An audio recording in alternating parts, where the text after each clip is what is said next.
That's fun, huh? They get to learn all about falling into the cactus.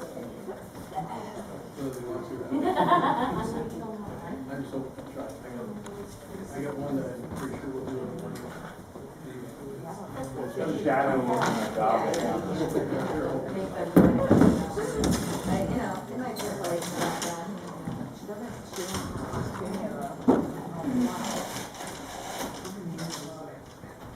Yes, I'll tell you in a minute.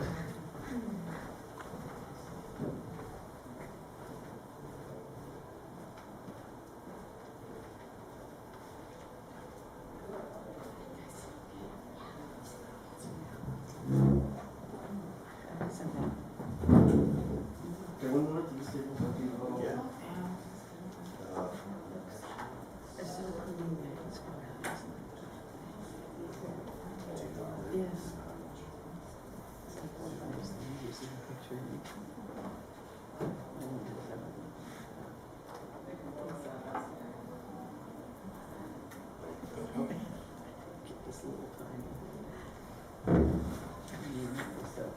Okay, so today's succulent of the month is Alopoliphylla. Raise your hand if you've seen a picture of this plant on the internet sometime in your life.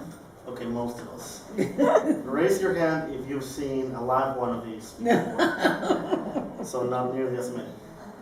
So part of the reason why this aloe, even though it's so beautiful and everybody wants one, is not as common as you think, has a lot to do with its very, very unique ecology, and that's what I want to talk about today. So, does anybody know where they're from? The Andes. Dominic. Namibia? They're from Lesotho, or Lesotho, I think that's how you're supposed to pronounce it. So for those that don't know, Lesotho is this country that's inside South Africa. Oh. And what you saw in the previous picture is one of the passes in the Drakensberg Mountains where this plant grows. So the Drakensberg is this mountain range in the eastern side of South Africa that goes along the eastern edge of the Great Escarpment. That's about as much as I know about the geology of this. That's about that. I just know that these mountains are called the Drakensberg, and they're the highest mountains in southern Africa. Actually, the highest point in those mountains is at the border between South Africa and Lesotho. So here's what they look like in habitat, more or less.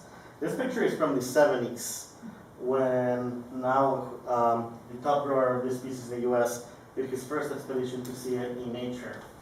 And actually by the late 70s, a lot of populations were gone, but I'm going to get to that in a minute. So you'll notice that it's on pretty much on a cliff. They grow on basalt, but there's something more unique about this habitat that makes the care for it different, because there's a lot of aloes that grow in cliffs, but you cannot care for this one the same way you would do with those. And yet they get huge.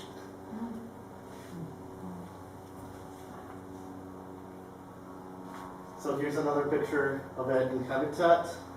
This is as good resolution as the website had, but this is showing the outcrop, the basalt that they grow on.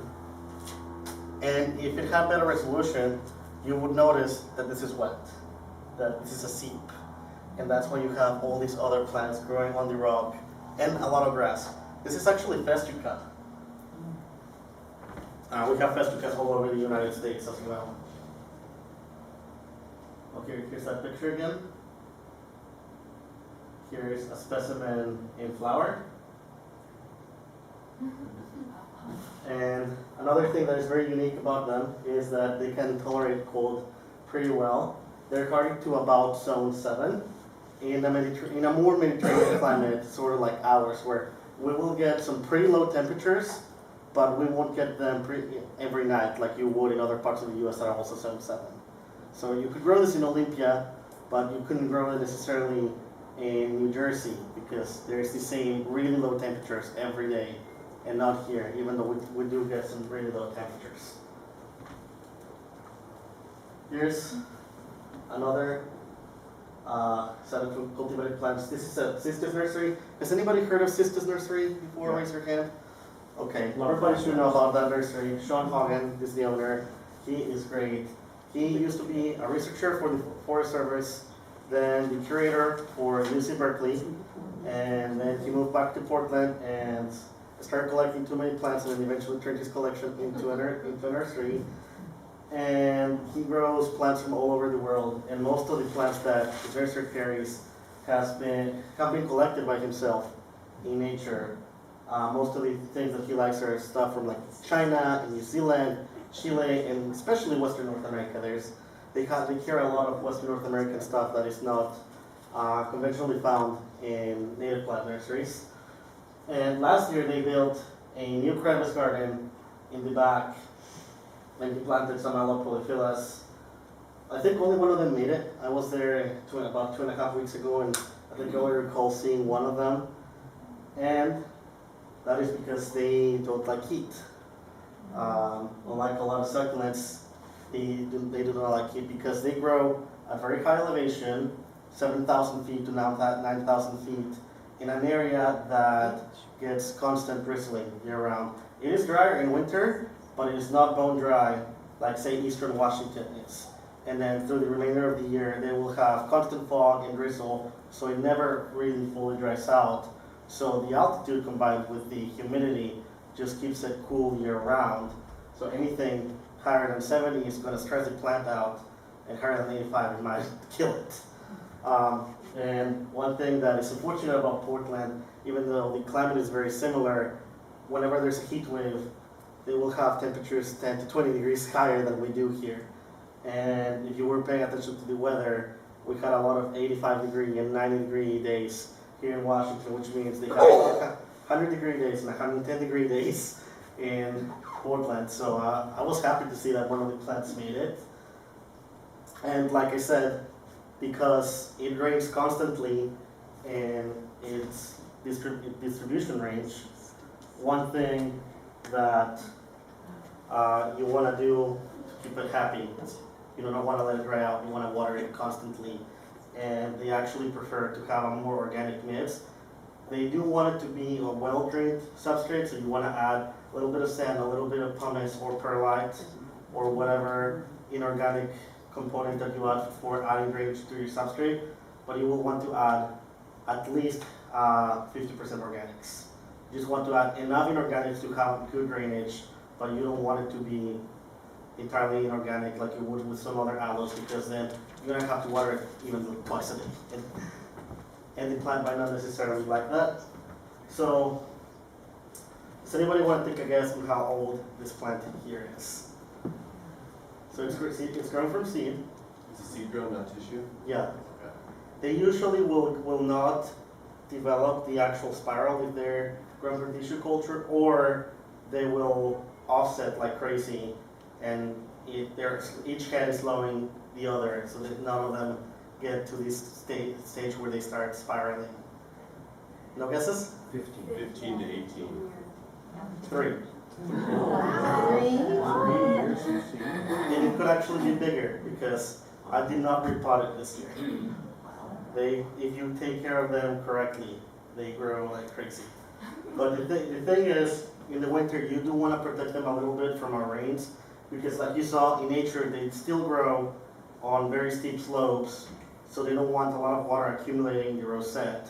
So one thing that you could do is completely put it under the eaves or in your balcony, where it's going to be protected from the rain, and the rosette is going to stay dry, but you don't want to let the roots dry out. Everybody that I know that has grown aloe-polyphylla, me, Pete Licchio, and this guy from Skyway named J.D. Reyes, who gifted me this plant when it was less than a year old. We both get aloe-polyphyllus by letting the roots dry out in winter, which is not what you would think. With a lot of succulents, you want to have them dry in winter so they can handle frost. It's the other way around for these guys. But now I want to talk a little bit about their conservation. What's the appendix that where species that cannot be commercialized without a permit. It's appendix 1. Yeah, they're in appendix 1 because they've been subject to a lot of poaching because people have not figured out how to grow them correctly in the mid 20th century, and people wanted big, healthy plants. And at that moment, the only way that people thought of getting them to people was taking them from nature. And in the 70s, actually there were, like the late 70s, there were already 11 localities that had been wiped out from poaching. And it's not only done by outsiders. People in Lesotho will just take plants from the higher elevations and move them to the lower elevations in the valleys. And the plants, of course, are still alive, but they're not in that habitat anymore, so there's no more seed recruitment. And then, of course, now we're dealing with climate change. And one issue, there's a lot less poaching now because they have been grown in huge quantities in the last 25 years. Now that people actually know how to grow them. But now the issue is that at one point in history, Europeans decided to bring cattle farming to every corner of the planet, and overgrazing has seriously altered the ecosystem where these plants grow. This is a picture of one habitat from this year, and you will notice that the leaves are significantly thinner than on this plant. And that is because the grasslands that they grow around have been becoming drier because of this ecosystem alteration. That's that same spot. You see how it looks very dry. The grass doesn't look green. So if you're interested in growing this plant, this is the best source for growing it. The pictures that I showed you that were in black and white were taken by the owner of this nursery. I forget his name. And so he started studying these plants in nature in the 70s, and 10 years after he started growing them, and now has a huge operation somewhere in Central California coast where he grows these plants in large quantities and sells seeds and seedlings. That's actually where my friend who gifted me this plant got his seeds from. So if you're interested in buying a plant or seeds, or want to learn more about the ecology, the conservation, the natural history of these plants, and more details about how to grow them and how growing them from tissue culture versus from seed differs, definitely check this website out. And I really like that it's very simplistic. You can memorize it if you try hard enough. He advocates putting them in a barrel, not a pot like that. He wants something like. Oh yeah, this. well you saw how big they get. Yeah, but it's hard to take a small plant and grow it well and put it in a barrel. Yeah. Also, I'm intimidated by the idea of having a plant that I cannot lift on my own. Yeah. So I want to share some pictures from yesterday. Molly came up this way a little early, and yesterday we went to Whidbey Island to look at some plants in nature, and we made a brief stop at her parents' place in Clinton at the beginning of the day. And I just wanted to show you this plant because I love it so much. This is the Fophia coalescens. It's also in the Asplunderaceae. It's from South Africa, much like aloes. It's not a succulent, but sort of looks close enough to an aloe. It has blue leaves. It's perfectly hardy here. It has orange flowers that the hummingbirds love. And I just love the setting of it next to the beach and how it's like camouflaging the native blue beach grass, because that's what this right here is, and it's the exact same color. I just was really happy to see that. So our first stop was Robert White Pratt Preserve in Edie's Landing in the central part of the island. Does anybody know what we were there to look at? Yeah, fragilis. Here they are a lot harder to see because there's a lot more native vegetation that kind of obscures it. Like there's a lot of bracken fern, a lot of horsetail, and a ton of non-native grasses. And next is a better spot with just as many plants but more visibility. This is a Fort Eddy State Park.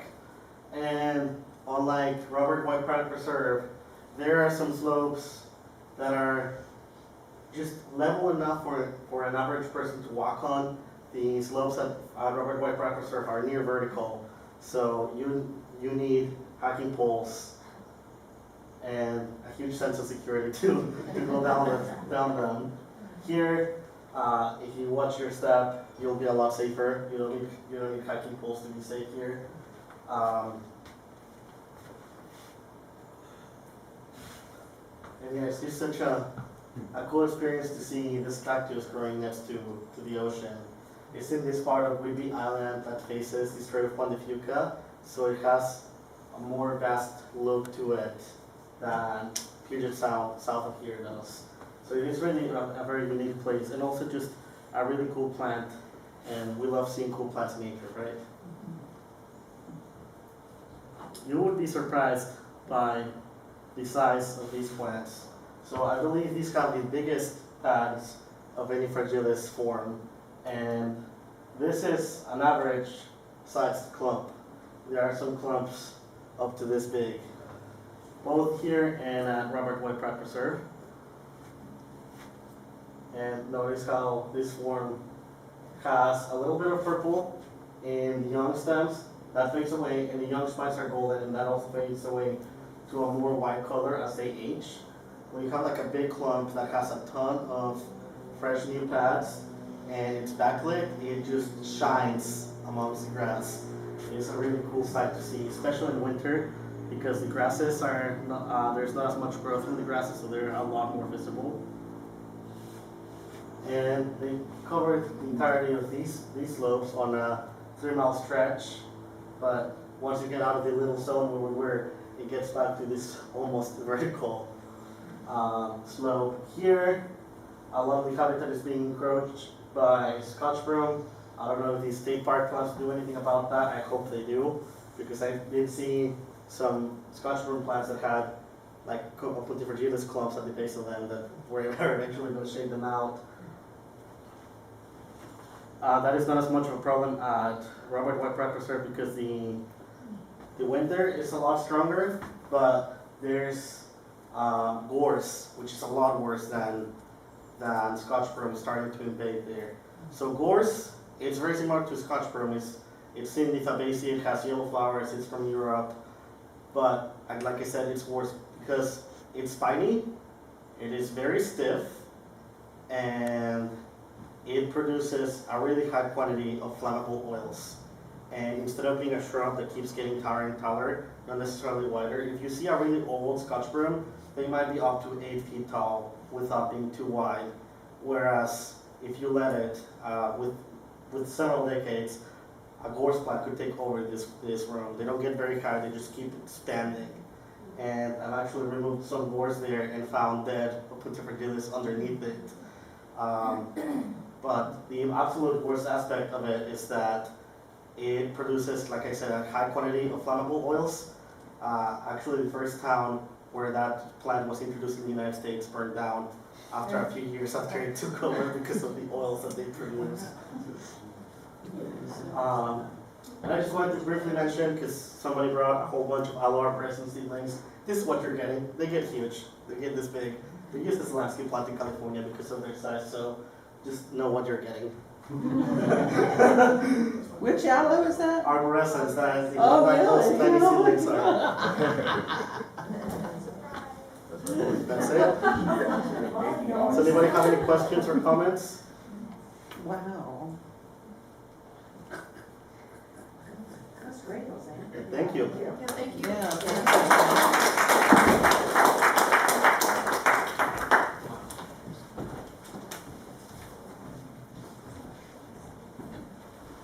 Thank you so much, Jose. That was awesome.